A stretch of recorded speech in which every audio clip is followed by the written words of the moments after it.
কুৎসা ও অপপ্রচারের বিরুদ্ধে থানায় অভিযোগ মহিলা তৃণমূল কংগ্রেসের।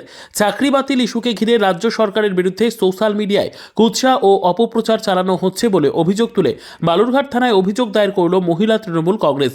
মঙ্গলবার দক্ষিণ দিনাজপুর জেলা তৃণমূল মহিলা কংগ্রেস সভানেত্রী স্নেহলতা হেমব্রমের নেতৃত্বে মহিলা কর্মীরা থানায় যান। স্নেহলতা দেবী জানান, গত কয়েকদিন ধরে কিছু অপশক্তি সোশ্যাল মিডিয়ায় উদ্দেশ্য প্রণোদিতভাবে রাজ্য সরকারের ভাবমূর্তি নষ্ট করার চেষ্টা চালাচ্ছে। এই পরিস্থিতিতে রাজ্য মহিলা তৃণমূল কংগ্রেস সভানেত্রী চন্দ্রিমা ভট্টাচার্য আমাদের পুলিশে অভিযোগ দায়ের করার নির্দেশ দেন। সেই নির্দেশ মেনেই এদিন অভিযোগ দায়ের করা হয়েছে বলে জানান তিনি। তাদের দাবি, যারা এই ধরনের কুৎসা ছড়াচ্ছে তাদের চিহ্নিত করে কড়া পদক্ষেপ গ্রহণ করুক প্রশাসন। ঘটনায় রাজনৈতিক উত্তাপ বাড়ছে দক্ষিণ দিনাজপুরে।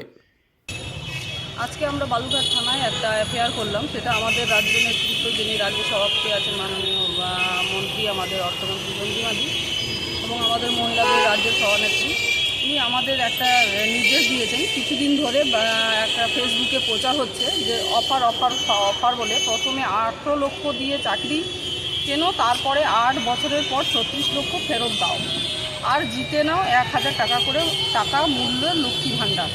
এই প্রচারটা হচ্ছে ফেসবুকে। যারা এই প্রচারটা করছে তাদের বিরুদ্ধে আমরা যাতে তাহাদেরকে ধরে বের করে, তার জন্য আমরা থানাতে একটা এফআইআর করতে জমা দিই।